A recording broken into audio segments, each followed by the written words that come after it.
You are listening to the Scars and Guitars podcast. My name is Andrew Mackay-Smith, and I hope wherever you are in the world and whatever you happen to be doing, you are doing very, very well. You're about to hear a conversation between two of the members of the band Fragile Animals, and in my view, they are one of the very best bands the Sunshine Coast has to offer. Let's hear what Victoria and Daniel have to say. Here we go. I appreciate having a Sunshine Coast band on. Before we start talking about the wonderful music you're creating, can you tell us a little bit about yourselves? Yeah, sure. So we've been together for about 12 months, a little bit over 12 months. Dan and I knew each other for a little while before that, and so he sort of came to me with some material that he'd written, and then just around the time we were just starting to get the first couple of songs together, we met Kyle, and then, yeah, it's all kind of gone from there. He joined the band, and it's been a pretty quick 12 months for us. Awesome. Now, the EP, Light That Fades, over to you. Tell us all about it. Sure. So it's got 5 tracks. Title track is Light That Fades. I guess it's a bit of a mixture of sounds. It's sort of not exactly just one thing over and over. Yep. The ideas initially start with Dan, so I might hand it over to him for a bit of a chat. I guess it's really just a musical snapshot of where I was, a few years prior to releasing that. Like, I've got hundreds of demos that just float around and they just sit on my computer, and they were the 5 that kind of jumped out and stayed in our kind of live set. Like, we just kept rehearsing them, and we've had many songs just pass through the set, and it's like, after a while, you just kind of weed out the ones that you don't really like, and the ones that sort of stuck are the ones that are on the EP. So apart from that, that's all I can really say about it. So is there talking to the microphone again, is there a theme or a concept running through the EP?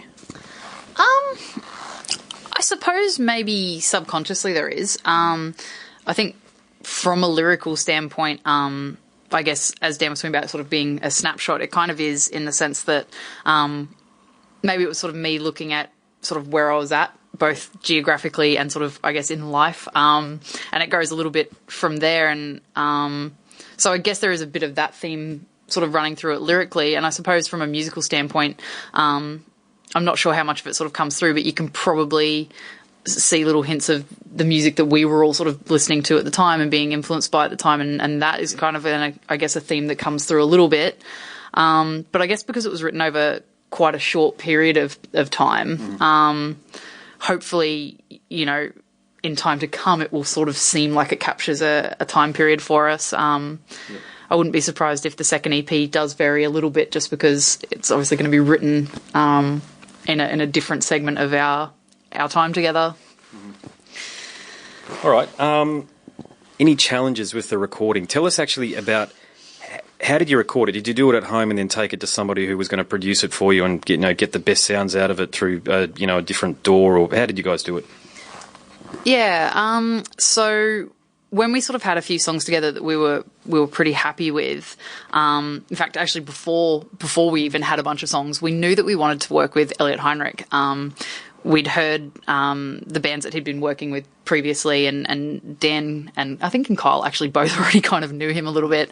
And I think we just had always really admired the sound that he got, and knew we kind of wanted to work with him. So when we had the first single sort of ready to go, we went in and did sort of kind of a bit of a trial recording just to see how we went working with Kyle and see how we went working with Elliot at Heliport. So that all went quite well for the first track, and then we decided to go away and write the rest so that we could go back in and record the EP. So challenges for recording, I think probably the biggest challenge was actually coordinating it with the fact that we were all working. I know Dan was doing a lot of his guitar takes at sort of nearly midnight after having worked a 10, 12-hour day. So definitely that sort of changing hats kind of vibe, being at work in the day and recording at night.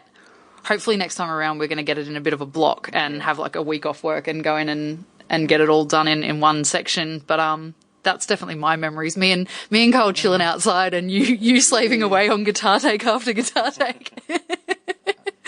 I guess like a few technical challenges were I took all my live gear in there, but it just wouldn't stop humming. So all my pedals were humming and everything was just like making weird sounds, and we just couldn't isolate what we were doing. So in the end, we just went one pedal at a time off. We had to use like a extension lead, and it had to be the same one from the same power point in the building to one power pack. Yeah, to like, and I think most of it was done through like an Strymon El Capistan delay.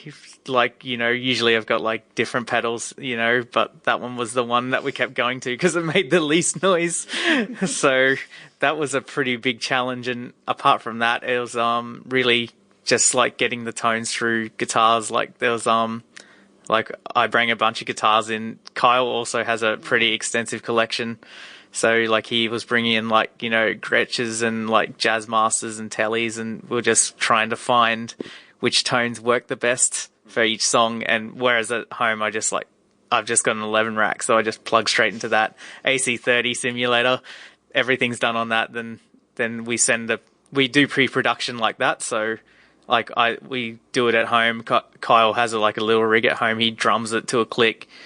Then we send it to Elliot, and he's just sort of like wades through it and sees, you know, where the hooks can be strengthened and like stuff like that. And that's how pre-production's done. So yeah, so from there, yeah, we go into the studio. Elliot has it pretty mapped out in his head what he wants to record, and you know how long the song should be go for, and like what we should cut and what we should, you know, extend and all that. So it's pretty seamless. Like after a few months of just back and forward through email. So it was just really, getting good takes onto the Pro Tools and stuff like that. He says that, but him and Kyle were pretty much bass and drum, one take done. It was me in there take after take doing vocals, because it's kind of the first time I'd done anything like that. I've not been the singer in other bands or anything like that. So, but yeah, Elliot was great with all that as well. He was kind of like, this is how you should do it, and this is how you sound better doing it, and stop doing that. And yeah, so they were my vocal difficulties, but we got there in the end. Good on you. The infamous promotional trail, interstate tours, that sort of thing. What's coming up? So we actually just played our first interstate shows. So no, we've been lucky enough to be playing locally, for most of the last 12 months. We sort of started playing live before we actually sort of planned to, just because a few things popped up. And so we've kind of been doing Sunshine Coast and Brisbane a little bit over that, time period. But last week we were in Sydney. Last time flies. last week. Yeah. Last So. Wednesday. Yeah, this time last week we were playing in Sydney, and we were lucky enough to play Oxford Art Factory, so somewhere that we've gone to see other bands and always kind of liked. So that was a bit of a buzz going there. And the following night we were in Melbourne, so we had great supports on the tour with us as well, which was really nice. Yeah. Bands that we were keen to see live and sort of gave us an opportunity to catch them. So that's been really, really great. And then obviously we've had a little bit of this kind of stuff as well happening. So, it's been a busy month for us actually. Yeah. But yeah, it's really good fun. We like it. So on the EP, I'm hearing a bit of Kim Gordon fronted Sonic Youth, a bit of Weezer, a bit of Powderfinger, and a band from Sydney from the early 2000s, Waikiki, a band that I liked a lot actually, that became the Howling Bells. But describe your influences on the EP.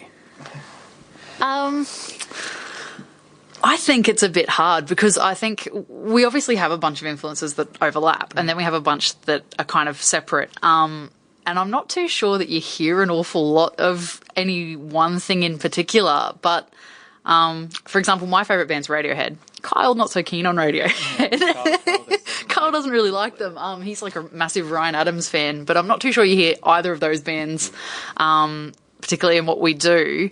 I guess at the time that the tracks for the EP were being written, you were kind of listening to a lot of Slow Dive and... Slow Dive, My Bloody Valentine, just got really into the gaze thing, and things like the Smiths came up a lot.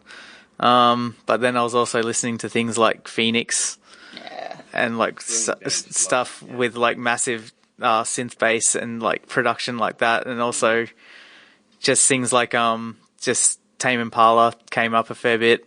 Like just like I really got into Current, so I didn't really get into Tame Impala up until that album. And and that's probably still the only Tame Impala album that I listen to. Like the other two are really good, but that one production wise just really stuck out for me. I was listening things like The National, but I also dug through and listened to what I used to listen to, which is like Pantera and Jazeera. Like they pop up and just a musical pot that ends up in there somehow or somewhere. I feel like it's maybe one of those things where like like with paint and colours, if you mix enough things together, it just kind of goes to like none of them. Yeah, exactly. I feel like maybe we kind of did that a little bit. Weird greeny colour. So I was, yeah, it's like that weird brown green that no one likes. Kind of. Because I mean, obviously, I was listening to a bunch of that stuff as well, but I don't know, like I was listening to Wolf Alice and DMAs and Catfish. So like, yeah, it's sort of weird. But it's always interesting to hear what other people are hearing in it, because like everyone obviously picks out the things that are familiar to them based on their sort of music taste and everything like that. So it's always interesting to hear what people hear. Because we've definitely listened to all the bands that you've mentioned. Yeah. No, so it's cool. What I mean. Like in the past, you may have listened to it and not really recently, but it just pops back up, especially in the Powderfingers and stuff like that. Like, I was a massive Powderfinger fan, but I can't say I've listened to them in the past 6 months, but as soon as it's on, it's like they just wrote amazing albums, and they'll always be there. And we've just been influenced a lot by the local scene. Like there's so many great local bands, like especially in Brisbane, stuff like that. We like bands that we play with, and just trying to think of like who we saw like these New South Wales come up with Chakra Effendi at the Nambour basement, and they were amazing as well. And that sort of like seeps in, not so much in the music, but just influences how you see a live show and stuff like that. They just really went for it. Yeah, I was going to say that's getting a bit away from what you initially started us on, but I think that the influences thing, obviously there's the musical side of it, but live, like I'm a pretty awkward, shy person in general. But yeah, like we were talking about sort of like local bands. Like we saw Wax when they played at the I think it's the Curry Street Crawl. It's called the local kind of little and just the way that they sort of came out on stage and were just 100% them, regardless of the surroundings or what the sort of very really varied crowd might react to them like. It was just. Yeah, it was a big kind of thing for me to go like, that's really cool. Like these guys are just themselves. And, and it was the same with these New South Wales, really tiny venue, locally, but they brought their whole massive show, like, strobes and smoke machines and, nipple tape and all. And it was just really, really cool to see. So I think that, you always get influenced by live stuff as well. And it sort of makes you want to be a bit more strong in what you're doing yourself. So, you mentioned Nambour. Let's talk about the Sunshine Coast in general. Is there an identifiable part of the band's sound that you think is due to the fact that you are a Sunshine Coast-based band? I guess it's not something we've really thought ourselves, but I guess inevitably you do get influenced by the local scene. I think we're really lucky in that for such a small kind of area or a small population, it does have quite a strong music scene. So I think in that sense it's really good. There's music around sort of everywhere. So I guess that's sort of something that helps keep you in the scene and keeps you doing that kind of musical thing. And then obviously being so close to Brisbane, which is a really strong scene as well, that adds sort of even more variation to what's out there as far as different genres and what gigs are available to go see and things like that. And I think it's been really good for us to sort of have both the local scene, which, people are really keen to get out there and support, and then also that Brisbane scene right next door where, you've got that many more avenues and that many more venues at your feet. It's been really good. We've been really lucky, I think, in the last 12 months to play as much as we have. I was just going to add that, I guess, like, location-wise, just being in Australia, like, you know, it's very sparse where we live. So, like, I guess, like, that influences, like, things like, you know, I guess slower songs and, like, more spacious delays and stuff like that. Like, just seeing, like, the vast sort of landscapes and stuff like that makes you want to, like, kind of match what you're seeing. So, like, you know, using, like, the ambient reverbs and stuff like that, getting as much space into the music as possible. Like, whereas, like, you know, if you live into a city, a lot of city bands are busy. Like, the life that you live, like, you know, everything's kind of rushing around. Whereas here you can sort of, like, take a step back. And I feel like, you know, that sort of, like, almost like lonely feel ends up in the music. Like, you know, with things like Home, like, everyone that listened to my audio demos always said, like, they sound lonely, like you're on your own kind of thing. And I guess that's a location thing, you know what I mean? Like, if you lived in the city, I don't think it'd feel as much like that for me personally. So it's kind of like sitting on the beach in the rain on your own. That's our music summed up. Kind of. Sure. Yeah, just on that point about music reflecting the landscape, I don't think you could pick a better band than the Drones for the Australian landscape. But I think they're from Queensland, aren't they? I know they relocated to Melbourne years ago, but I think they're a Queensland band. So whenever I think of the vast Australian landscape, particularly as soon as, you know, you go, you know, 100 kilometres that way and you start hitting red dirt around Toowoomba and in, you know, the Darling Downs and the like, it just, the Drones, I always put the Drones on. It's just what I do. It just seems to suit it. Yeah.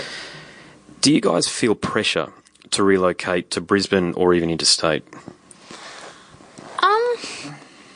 I think it's not something that's really cropped up so far. Obviously, we're sort of early days-ish for our career, and I think it will just depend on how things play out. Like, obviously, you know, places like Melbourne are regarded to have a really, really strong scene, and sort of when we were down there for our show, we stayed an extra night in Melbourne, and, you know, we went out the next night and we're checked. Bar. Yeah. I think we were right next to Cherry Bar, actually. Yeah.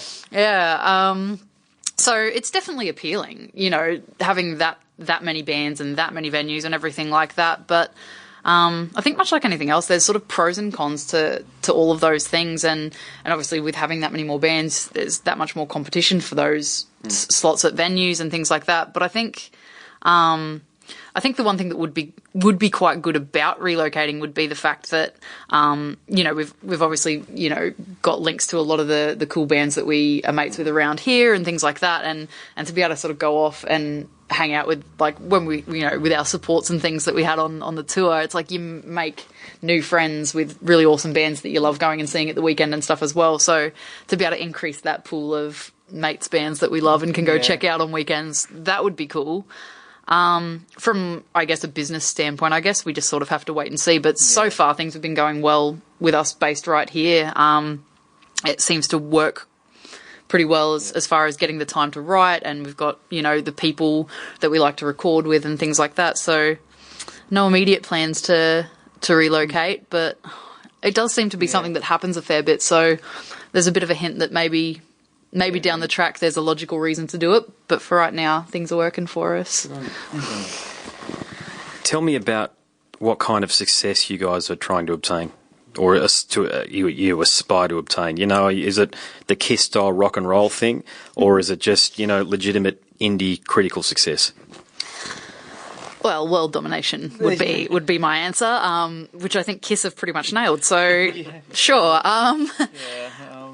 Probably not so much. I mean, to be honest, I think, especially coming off of a hard day of work for the both of us, it would be really nice to be able to not work day jobs, to be having music as the only thing we do. But surely that is a pretty difficult thing to achieve, especially, I guess, in the current sort of music industry climate and things like that. But I guess it would just be a case of, I guess, a few landmark kind of things that we'd like to do, like just certain places throughout the world we'd like to play, even if it is to, you know, pretty small rooms, to be able to do that, to have like a European tour at some point. Like I said, even if it's to relatively small rooms, that would be incredible. Like I mentioned earlier, that I'm really into like Wolf Alice and DMAs and stuff like that, and watching DMA's tour schedule, you know, this little sort of known band from Australia that's been back and forth to the UK about 9 times this year or something. That's pretty cool. So I think touring we really quite like the idea of, and we'd like to do more of that. And obviously being able to support bands that you're really into and things like that. That's kind of the level that I'm thinking. What do you think, Dan? I guess my face on everything. No, it's just playing like to anyone that would want to hear us, for a start. But mid-sized rooms all around the world would be great. You know what I mean? Like Tivoli around the world, that would be like, oh, I've made it kind of thing. Like you'd feel like that you had enough fans to kind of sustain what you wanted to do without being like, paparazzi in your face 24/7. Like I feel like that cracks a lot of musicians, Well, I guess it doesn't really happen to rock musicians as much anymore. Like I think Liam Gallagher's trying to get that attention back by being on Twitter. Like he wants that paparazzi back in his face, but I don't think I could do that, for years on end. But yeah, just like doing it enough to like not, do like manual labor anymore would be nice. Yeah, just on the Oasis brothers there, what on earth are those two carrying on with? They seem to... Liam seems to have this... I've got Liam's the singer, right? Yeah. Liam seems to have this almost pathological dislike of his brother at the moment. Yeah. I think it's almost a mutual dislike. I don't know how much of it's banter and how much of it's real. Yeah, exactly. But I reckon it's like marketing genius because Noel just played on like Jules Holland like a couple of weeks ago, and he had a scissors player. I did see that. I did wonder about the scissors play. Yeah, there was like a woman standing there just opening and closing scissors. She was just like playing scissors, and she was wearing a cape. Then I'm pretty sure Liam, a week later, got someone to peel a potato on stage. See, I think they're just having a laugh. I seriously think the two of them are just sitting back there having a laugh. Yeah, no, we are such massive Oasis fans. We keep hanging out for the inevitable Oasis reunion that never happens, but I think they're building it all. Yeah, they're building it all. It's going to happen. It's going to happen. Please happen. They're just going to earn so much money due to the marketing that they're doing every year after year. It's like Glastonbury comes up, and it's like always a question mark at the top. And it's like, yeah, Oasis getting back together, then they never do. I'm pretty sure that at some point there's going to be the Arctic Monkeys Oasis Radiohead triple headliner show that we'll support on. Glastonbury. Yeah. They'll have to do it. It's got to happen. I agree, totally. So just taking a 90-degree turn, if you will now, my show is called Scars and Guitars, emphasis on the guitars bit. So can you guys talk about the gear that you use? And I'm particularly interested to hear about your take on bass playing. Sure. I actually have a pretty simple setup, mostly because I suppose I'm not the most knowledgeable person when it comes to gear. I can feel Dan looking at me there like, God. No, actually, I've sort of gone to Dan and Kyle for a bit of help for things like tone and things like that, because I'm really good at picking out people's tones that I really like. Not so great at creating it for myself, so I've kind of gone back and forth to them, but up until pretty recently, it was pretty much just a tuner on the floor, and then my bass, into whatever backline was available and just hoping for the best. But I have invested. I now have a pedal in addition to my tuner. It's a Boss bass driver, I believe. Correct me if I'm wrong. Yep. Boss bass driver. All the way. So that's pretty much my setup. Like I have like a little Fender amp at home that I practice with and stuff like that, but I suppose at the moment, because most of what we're doing is supports for other bands and things like that, most of the time live we're using provided backline and whatever we can get our hands on, which I guess is where the pedal sort of came in. It's giving me that little bit of control over how I'm going to sound live, and with the fact that there's only the three of us, obviously we're conscious of wanting to sort of sound as big as we can, and sound as full as we can and cover as many frequencies as we can, which is sort of where Dan comes into it a little bit with his guitars and pedals and things. You actually have a board full of them. Yeah. Unlike my two that I just stick on the floor. But yeah, I might hand it over to you to have a bit of a chat about guitar things, and while I think of more things to say about my bass. My setup just keeps changing. Like one of those people that just digs around Facebook and Gumtree for like things to buy pedal wise. Like I'm a pedal geek. Like I love my pedals. Like I've got like my guitars aren't even expensive guitars. I've got like a Squire that I've changed the pickups in. It's got P90s in it. A Jazzmaster, and I've got like a Rickenbacker copy who I actually bought off the sound man at the Soul Bar for $300. And then we went and played there. Yeah. He was like, Yeah. He like came up after the show. He's like, "Is that my guitar?" I was like, "Yeah, it is. It sounds really good." And he offered to buy it back, but I'm gonna keep it. But yeah, my pedal board's got like it's like a Kevin Shields Luma fuzz verb, and I just got a Proco Rat, and that's been a mainstay for a little while. It sounds amazing. Then I recently got, it's called an Old Blood Noise Procession reverb, and it's also got like 3 settings of modulation on it, which sounds great. Then like just a carbon copy delay. Then I've just got a massive like M13, line 6 M13, which I basically use as one delay and one tuner. It's just overkill. I use like literally 2 buttons on I think there's like 16 button unit. But, you know, it just gets me through. It's got a few things on it that does help me get through backline situations, you know, like a couple extra drives and, you know, reverbs and stuff that sometimes you can't, you know, that you need. Like I use a Vox AC30 when I can. That's my amp. But, you know, when there's a Fender or something, and, you know, I use like the trem on the Vox. So like, you know, that's got those sort of things covered. My tuner has like an on and off function. It's red. What colour is it? Oh, it is red. Do you know what? Someone, I don't even remember who it was now. Somewhere we played, the sound guy came over and was like, "That's a really attractive looking pedal." And I thought he was just really, really taking the piss because I have no gear. But he's like, no, seriously, it's quite a good looking one. And I was like, okay, yeah. What sort of tuner is it? God, put me on the spot. What kind of tuner is it, Dan? It's like a Korg one. But It's like a. Anybody say that? It's an attractive tuner, you know, a good looking tuner. But, Everyone's going to rush out and buy one now. Yeah, there you go. You're going to get an endorsement from this discussion. Watch. I think it's like a Korg pitch black, but it's red. And he said he liked the red, and it looks very ergonomic. It is quite sleek. Yeah, I was going to say there's a word you don't usually associate with musical instruments and associated gear, is it? You know, I thought it was just restricted to like office chairs. Yeah. So there we go. Dan has all the pedals, but mine are the best looking and best for, you know, ergonomics. Yeah, and your setup doesn't break, whereas mine does frequently, and you have to dig through the patch leads. So I've probably got too much. Yeah, keep it simple. Yeah, definitely. No, agreed. And look, just to put it in context, okay, about keeping it simple, I've been a musician for about 25 years or so. About 15 years of that I've been doing it, what I say, seriously in terms of playing live and performing and recording and all the rest of it. But it's only just now that I'm feeling like as I'm getting my head around, you know, things of a technical nature as well and simplifying my setup, even though it's still quite complicated.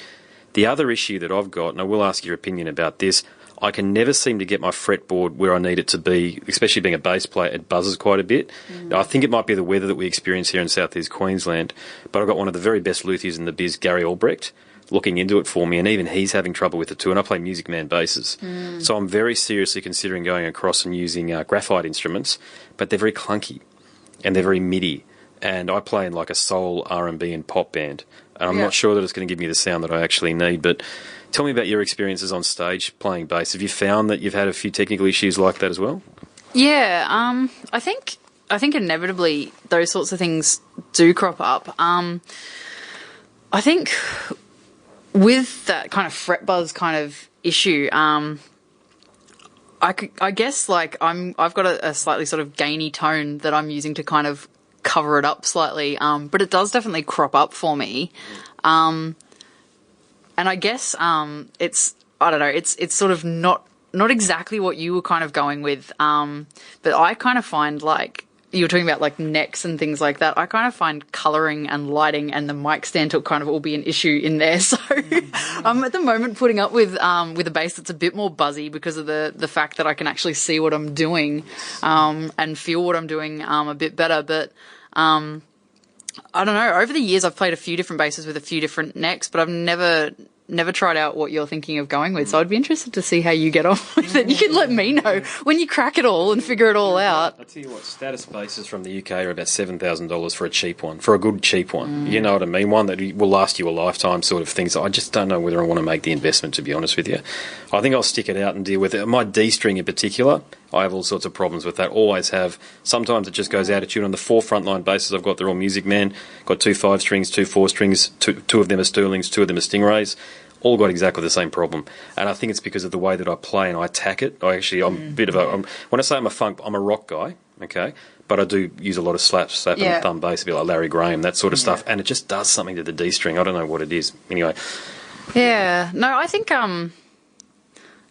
honestly, I'd be interested to see how you figure it out, because it's something that I've never really come up with a solution for. So it's just bass thing too. My guitars I never have a problem with, to be honest with you. I was going to say it's not really a guitar problem here, but I've heard of that problem with bass players. Yeah, especially with the humidity here is like really, it's random. Like especially at the moment, like it goes from a really cold, dry day to a really humid day.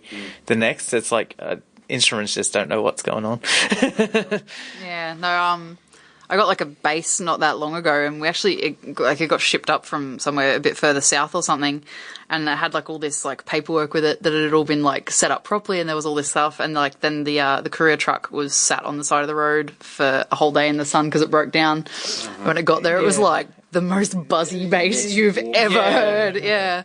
But yeah, no, it's going okay now. It's been had a bit of work done on it, so it's going all right now. You actually play bass in a couple of bands. You got any hot tips for preventing fret buzz? I don't play enough bass to really. I just kind of stand there and look the part rather than play the part. So, yeah. So you've got no tips? No tips. Sorry.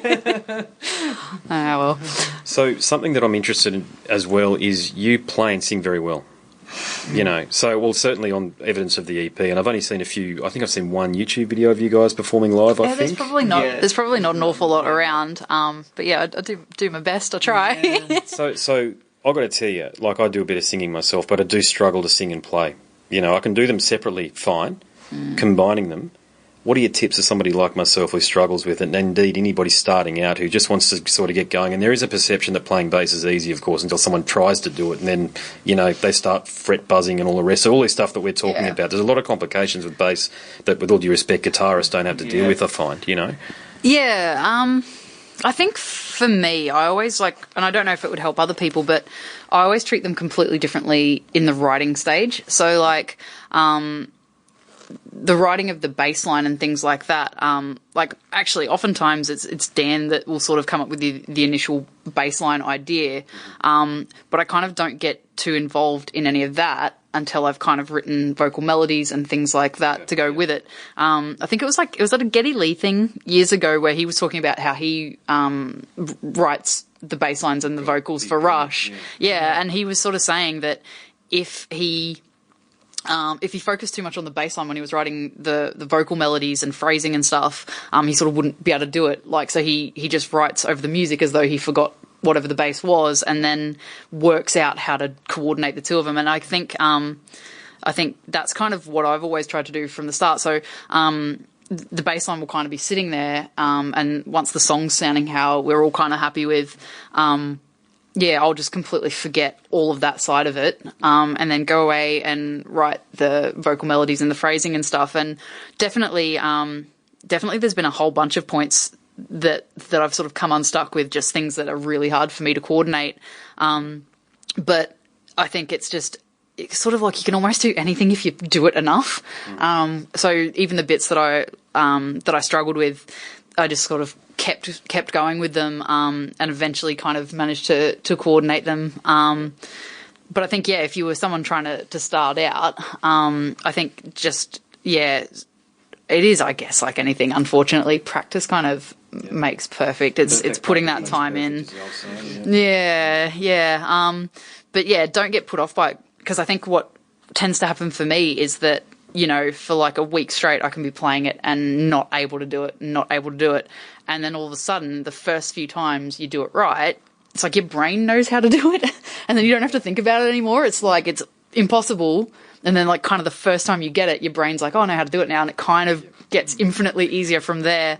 I guess live, having like Kyle, our drummer, is just really good. He plays to a click and stuff live, so having that really solid backbeat the whole time, he doesn't stuff up. He's a machine. So like having that as a bass player's got to help as well, like especially live. Yeah, definitely. I'm by no means a really tight bass player, and it is Kyle that sort of keeps me in line and keeps me playing to something. And that's the thing. Like, I think live, it sort of crosses to and fro between which one you're actually focusing on at the time. I can't actually focus on them both at the same time. Yep. So sometimes it'll be the bass that I'm thinking about, and sometimes it'll be the vocal, but it's having him be so solid in the background that sort of means that the bass, when that's kind of on autopilot, just kind of sits there. And yeah, definitely. I mean, I think everyone makes stuff ups, and I do. Unfortunately, Dan and Kyle don't often actually stuff up that much, which always puts the pressure on me.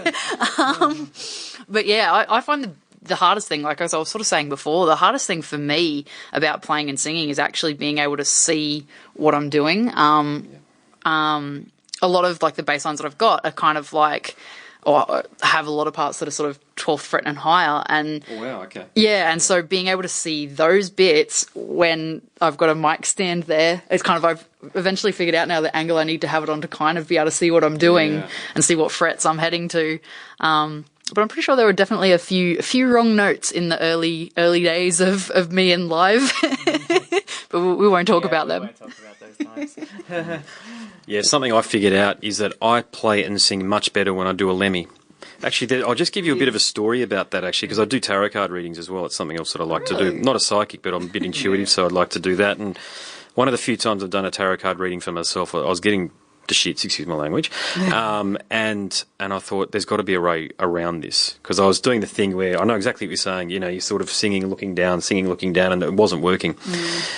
So I thought, what else can I do here? And I brought up the card. When I asked the question, will I be able to do this, or what do I need to do? It brought up a picture of the card that came up was the Page of Wands. Now, the Page of Wands has somebody standing there holding a staff like that. This guy sort of just slightly got his gaze a little bit above, or girl, I'm not sure whether it's a guy or a girl on the page. Page is typically a girl, sorry, so I should say it's a girl. Standing there holding the staff that way and looking slightly up, and I knew exactly what I needed to do from there. And magically, it's not perfect. I'm nowhere near you, but it's actually something that's working out for me. So Norwood Fisher from Fishbone, he does it as well. And Lemmy, of course, is the most famous one, not infamous, but famous one for doing it. God rest his soul and rest in peace, the dear Lem. Yeah. Yeah, no, I've not actually thought of that, but I think, what's that whole like Lemmy is God thing? Yeah. so definitely can't argue with that. Yeah. So it's like looking up. Oh, sort of just playing and just probably about there. Yeah. You know what I mean? It just, I'm not focusing on what I'm playing. I think is something you kind of alluded to about. Yeah. You know. Yeah. I got to try it. I got to try that. Gotta try drinking that much. Just on that, how many bevies do you guys like to have before you go on stage? I'm a bit of a wuss, actually, and I need ultimate concentration so as not to embarrass these guys. So it's pretty limited beforehand. Like one or two at max beforehand. I'm a bit of a wuss, bit of a lightweight. But after the show's done, you can chill out. I'm kind of in the same boat. Dan's always driving. Yeah, I'm the designated driver to all the gigs. So like it's basically one or two for the night, and all the rider's always like full strength, and that's dangerous territory. So I'm not a massive drinker, so just try and get the adrenaline from the gig as much as possible. Yeah, I don't know. I think we're not as rock star as we should probably claim that we are. We probably should have just said, hook it to our veins or something. But yeah, no, we're a bit wussy. Right, guys, we are up to my famous 10 questions. When I say famous, I think I've done it 2 or 3 times before in about the 250 interviews that I've done so far. So we're trying to make it a famous thing. Yeah, right. So your answers can be as not safe for work as you so choose. Look, feel free to be as honest or as facetious as you would like to be as well. Okay. So my first question here is this. Who is your favourite band or artist? Mine would be Radiohead, but it would be a pretty close call between Radiohead, Oasis, and Arctic Monkeys. That's a hard one for me because it changes so often. But I guess a band that I've always liked and I like all their albums is Tool. So I'll just have to go back to Tool. Good on you. No, likewise. And I'm pretty sure Kyle would say Ryan Adams if he were here. Adams, so. Favourite album? I was so confident with the favourite artists. The favourite album is a killer. I don't know. I actually have kind of, like that thing where you sort of torture yourself and you do that desert island thing and what 3 CDs would you take? I've kind of put that question to myself a bit. Never really got there with an answer. I'd probably go, sticking with kind of my favourite 3 bands, I'd probably kind of go In Rainbows or The Bends, some sort of weird... Good choice. It's really hard to go between them two.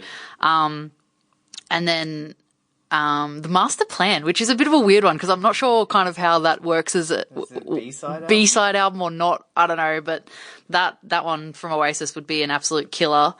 And then I think I'd go Favourite Worst Nightmare for Arctic Monkeys. Yeah. So I've kind of named 3. I don't know if I was allowed 3, but I've taken 3. Answer in any way you so choose. Yeah, that one's a hard one. I guess like I would pick something like Lateralis as like a heavier album to take. Yeah, good album. But apart from that, like I like AM by the Arctic Monkeys. I think that's just a great album. And just no matter what mood I'm in, I could be in a party mood, I could put that on. I could be, chilling out and I could put that on and it's kind of like the same thing. Like I just feel like it fits all moods. I agree. I don't know how the production on that album made it simultaneously somehow seem like appropriate for being in a desert or like in the pouring rain of like some sort of English winter time. I don't know how they managed to make it seem so perfect for both, but yeah. All right. Good choices, team. All good choices. So what about the favourite live gig that you've attended? God, I'm going to seem so boring here because I'm going to go Radiohead again. But, we got to see them 3 times when they were last in Australia, and that's the only times I've ever seen them because I didn't actually know about their brilliance and when they were in Australia the time before that, which was like 13 years or so before that. But we got front row at one of their Sydney shows. Yeah, I don't know. That was I remember at the time thinking I've pretty much used up like a lifetime's worth of good luck by getting front row at my favourite band.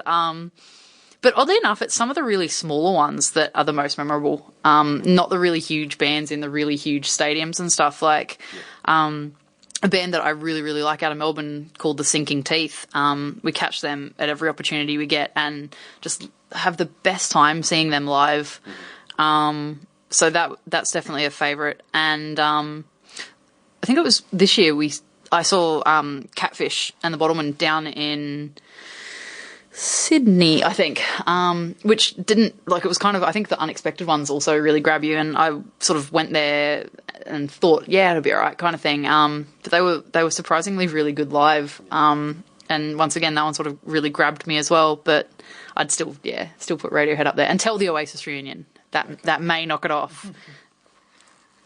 Yeah, I'll put Radiohead up there, but one that took me by surprise, and I only went there off a whim, but I saw Porcupine Tree at the Tivoli, and that just took me by surprise. Like, I didn't really like the band, and I can't say I listen to them heavily now, but that actual gig, they got everything perfect. Like, all the tones were perfect, the lighting was perfect for the gig, their song choice, everything just flowed. Like, you wouldn't know it was a 2-hour gig, whereas some bands that play for 2 hours, you can feel it's Metallica looking at you. Yeah,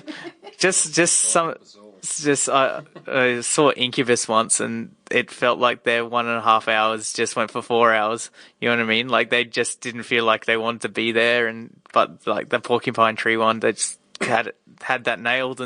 But yeah, I do like a lot of the local ones. You know, they stick in my mind. You know, that just take you by surprise. You pay your $10, you end up at a gig, and yeah, like as I said, that these New South Wales at the Nambour basement, like that will go down as a legendary gig because there was only like 15 people there, but there was this like blaring strobe and I don't know, it's just a memorable gig. Not every gig should be like, you know, at the Tivoli or the Entertainment Centre to stick in my mind.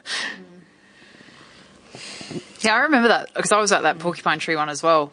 And I do remember that. Like, do you remember like they had like a guy came out and vacuumed the floor before Porcupine Tree came on? It was like, I don't know, because maybe they're barefoot or something on stage, but I remember a guy coming out and vacuuming the stage floor before they came on.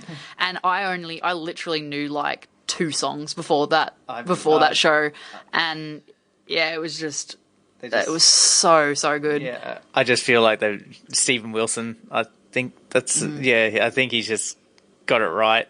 Like, I think he just has a good artistic vision for it. Like, I'd like to see a band like Tame Impala because I think he's got sort of the same thing going, like off YouTube things. He's really got his show down, and you know, I just like, you know, things like that. Live shows are the best. Yeah. So on that note, if you could attend any gig from any time in history, so I'm thinking Dio fronted Black Sabbath, Janis Joplin, Led Zeppelin, of course, Hendrix, Motorhead, who would you go and see? I'm going to have a think for a second, so I'm going to pass it to them first. Pass it to me first. I don't know. I think some of those legendary concerts, to be honest, if it could be anything, I can't like name a specific date, but the Beatles when they were in Germany before they got big. Yeah, like, you know, when you see kind of footage and things were distorting, they were a pub band, you know what I mean? I would have liked to seen the Beatles while they're at their most raw. That would have been great. Good choice. Yeah, that is a good choice. I still haven't really gotten there with an answer, but to be ultra boring once again and super, super loyal, I would have loved to have been. I've got like the Radiohead Live at the Astoria DVD, and I would have loved to have been there for that one. Cool. Like having seen them sort of where they're at now was incredible, but to have seen them back then, like right before the Bends sort of came out, I think that that would probably be my pick. Yeah. Yeah, mine's pretty boring actually. It's when I say boring, it's pretty obvious if you know me. It's Ozzy Osbourne with Jakey Lee as his guitarist back in about '86, particularly when the decent version of Metallica back in 1986 from the Master of Puppets tour was opening for them. That'd be my choice. But anyway, I digress.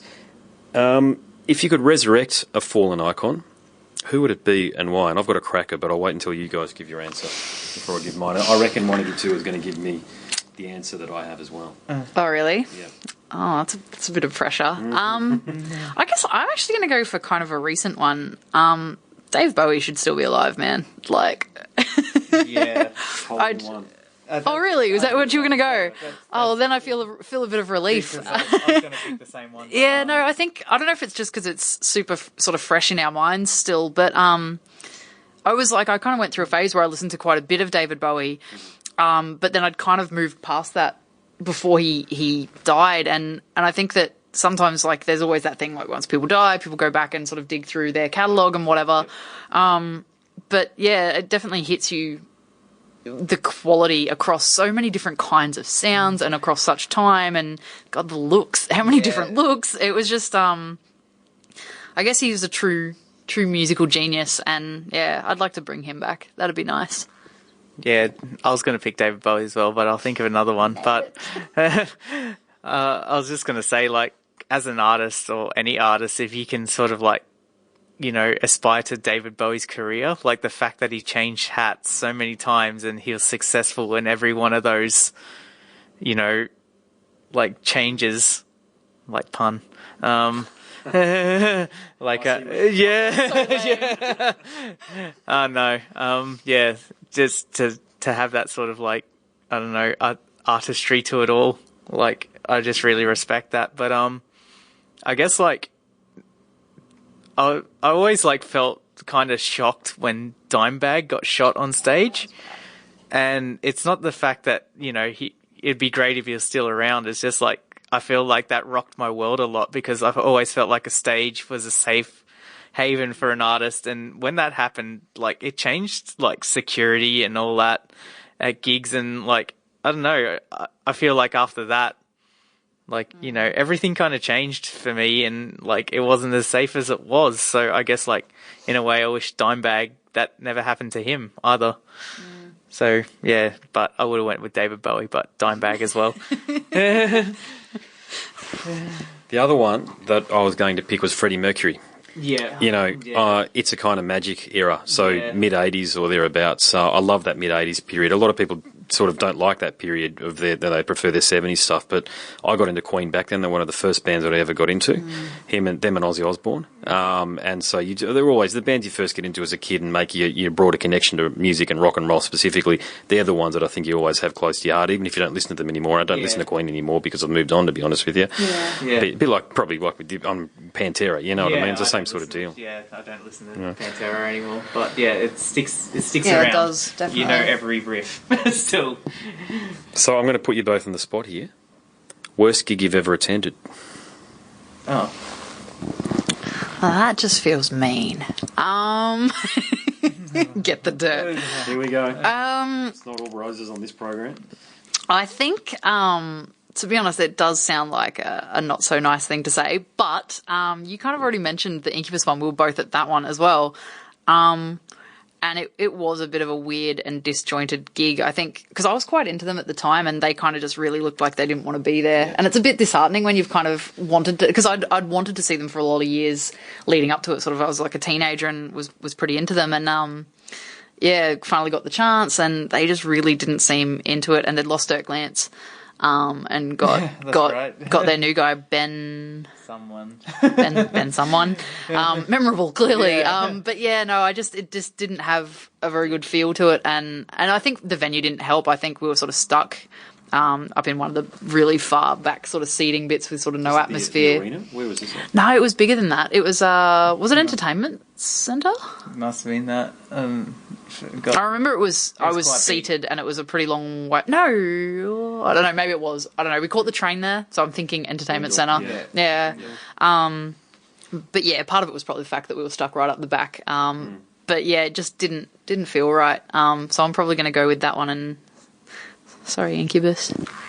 I don't know.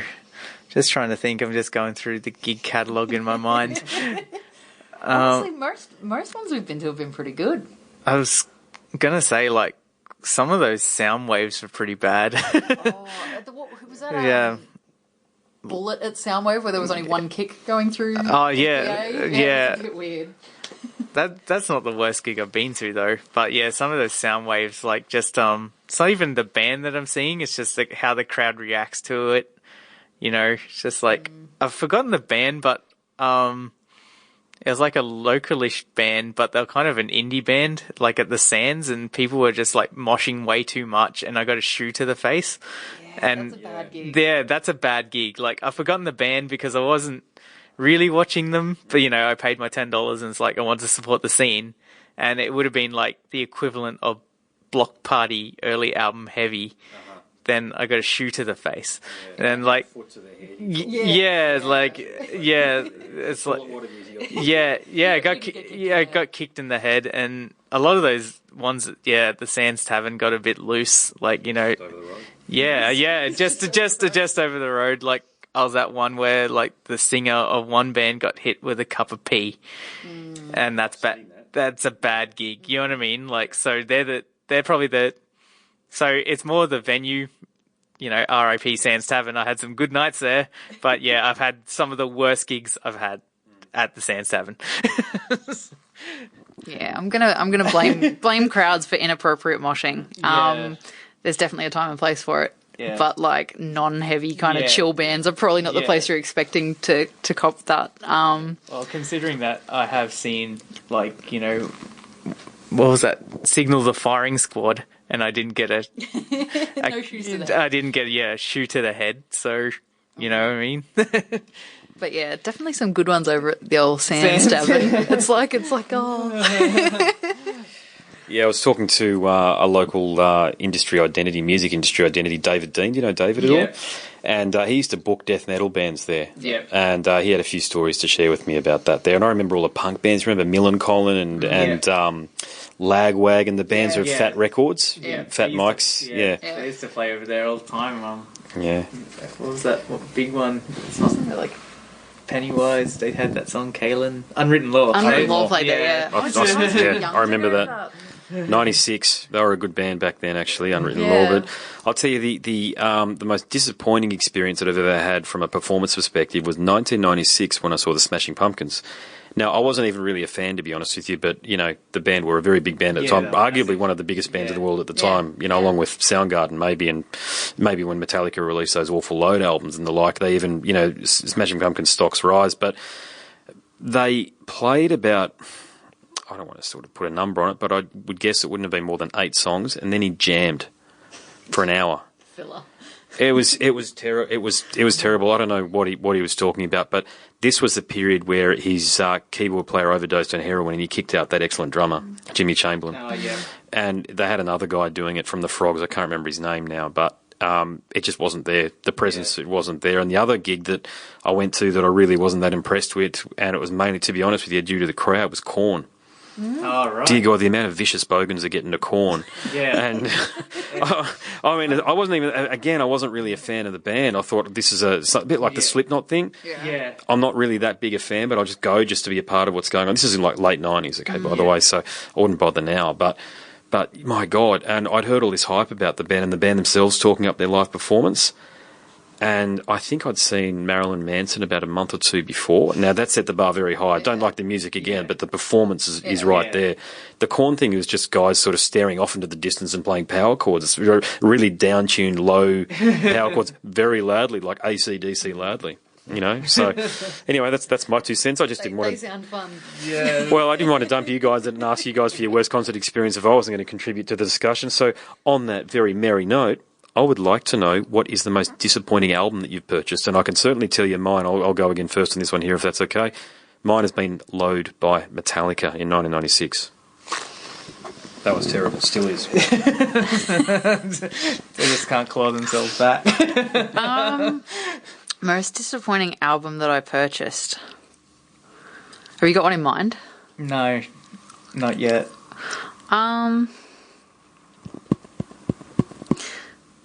Honestly, I am so stuck.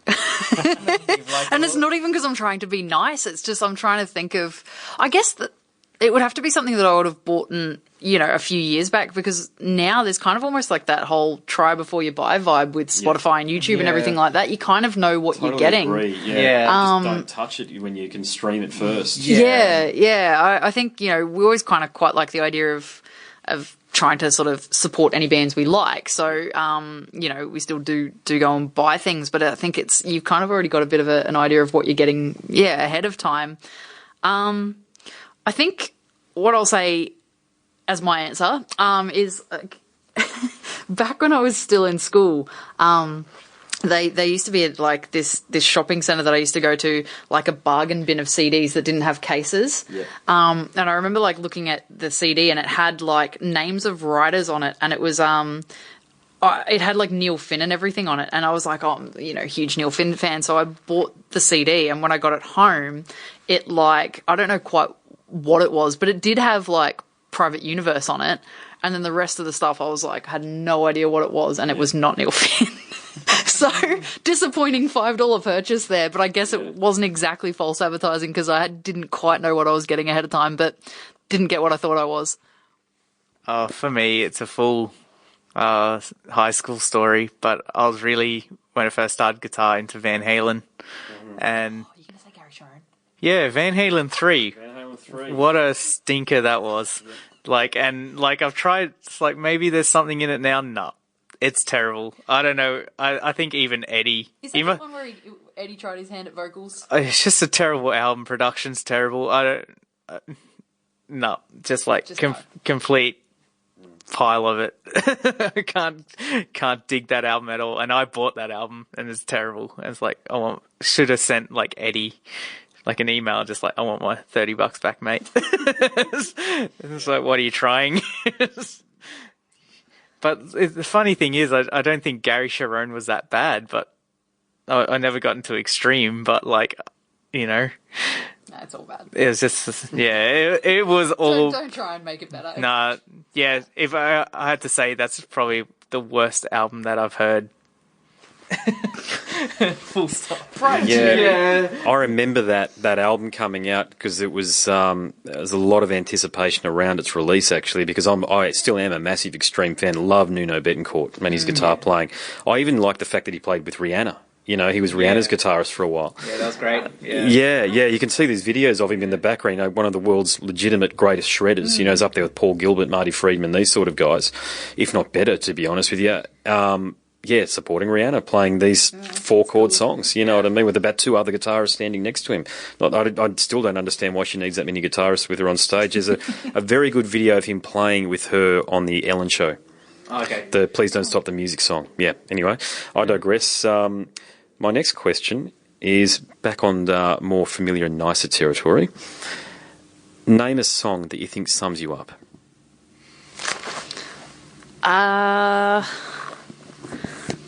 I'm gonna say, oddly enough, I don't think it necessarily sums me up, but it's something I'd like to kind of think did.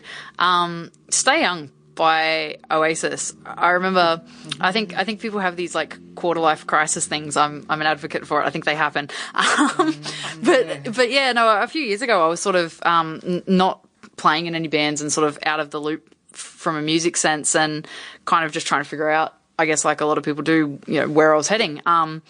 And just sort of by coincidence, like I started listening to that song and it was kind of just that general vibe of kind of live your life, do what you want to do, you know, to everything else and all the rules. Very So, good, yeah, exactly. Yeah, very. And I definitely think doesn't hurt to have a bit of that in there. So I strive to have that kind of be a song that sums me up. But yeah, if there's a song about being awkward and weird and in the corner, that one's probably for me too. You should have picked Creep.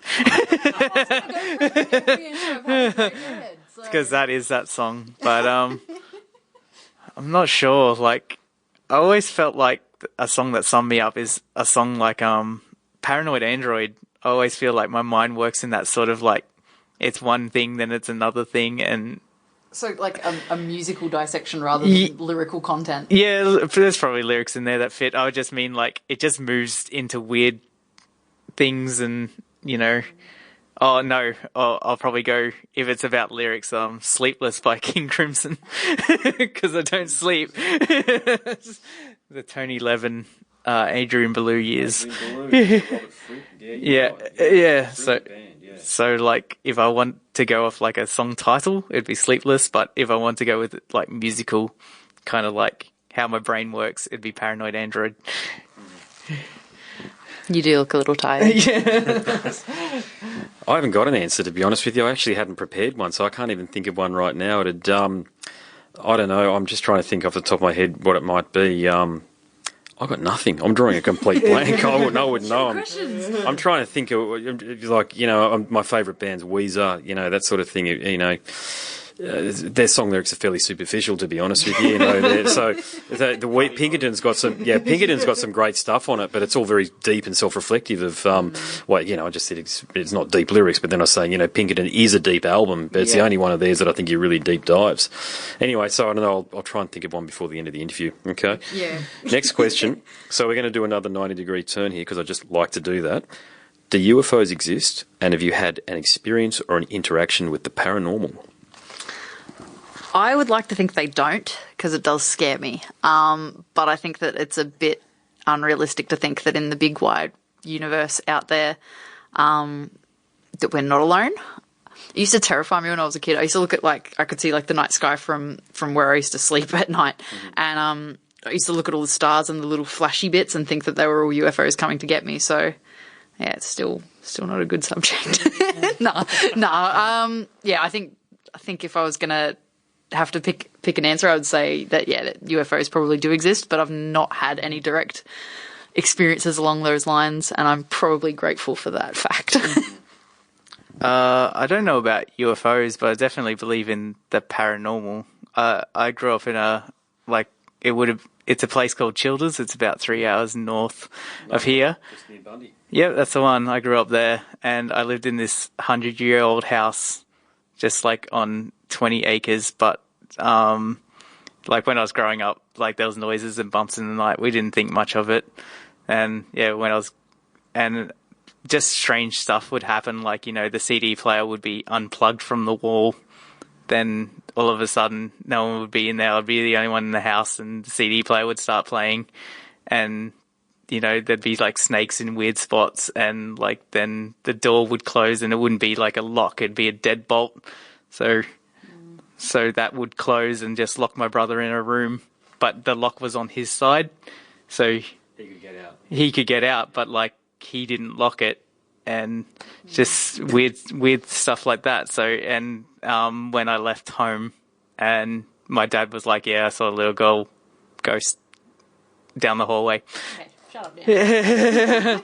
So I do believe in it because it's kind of like happened to me. But UFOs, not so much. Like, but I do believe in them. Yeah. What do you think? Yeah, I definitely believe in it. I'm not sure. I definitely believe in transdimensional beings, aka UFOs. There's no question about that. Never seen anything. I've had a couple of experiences with the paranormal. Nice experiences, though, I've got to say. And I share one. I shared one with a gent from Bill to Bone from the Australian Paranormal Society. But in 1995, a family friend passed away. She was in her 80s, so she'd led a good life. You know, she was somebody who helped out my father when he was younger. But we literally walked past her when we were walking to her wake. She walked past us. Yeah, and it was her. Like, unquestionably, it was her. But randomly, we got 5 members of our family. Only my brother and I remember it. My mother and father. My father's long gone. Sister and my mother can't remember it actually happening. So it's like it was just something that we were meant to see. Yeah. Wow. You know, I think that, you know, there's been a couple of other things. That's probably the most significant interaction that I've ever had. Apart from that, it's just when I do the tarot readings, sometimes I can feel things, you know, just being, I'm not a psychic, I will never claim to be a psychic, but you get these weird images. Well, not weird, it's like you start having a conversation, and it's like a picture will appear and you can start talking about it, and the person can confirm what you're talking about. Yeah. And it's about their life. You know, this is, and as I say, Yeah. you know, it's just, I think, you know, there's a lot that is out there that we simply aren't meant to understand. I think it's a bit like the analogy where you can't teach an ant how to speak or a dog how to speak English, you know what I mean, or any language for that matter. We're not really meant to understand what is beyond, and religion is, with all due respect, a very poor attempt to try to make sense of all of that. Really, what we're meant to do is what all 3 of us are doing, is be creative. Yeah. I think that's actually it. I think that's the answer. I don't actually think life's actually meant to be that complicated, but I think humanity and mankind, I think we've really gone out of our way to make things pretty shitty, to be honest with you. Make it as hard as possible. Yeah. So I actually combined questions 9 and 10 together, actually, there, because I was meant to ask, do you believe in UFOs? And then the next question was going to be, do you believe in the paranormal? So I combined them. So we're done. So we're done on that. But that actually does bring us to the end of the interview. So I'll hand it over to you for any final words. I suppose just thank you very much for having us. It's been nice to sit down and have a bit of a chat. I guess like if you check out Fragile Animals on Spotify and Unearthed, and just wherever you know, all the good streaming platforms, or you can buy it off Bandcamp if you really would like it. Come to a show. Yeah. We do have a couple of shows between now and the end of the year, so shameless plug time. So we actually had one. We were meant to be supporting the Clouds at local venue Soul Bar on the 25th, but they've had to cancel the rest of their. Juanita Phillips band. Yeah. Is that right? They back together, are they? Yeah. Yeah, but they've just had to cancel the rest of their tour. Due to unforeseen circumstances. So hopefully that'll still be up and running again sometime soon, because we were looking forward to that one.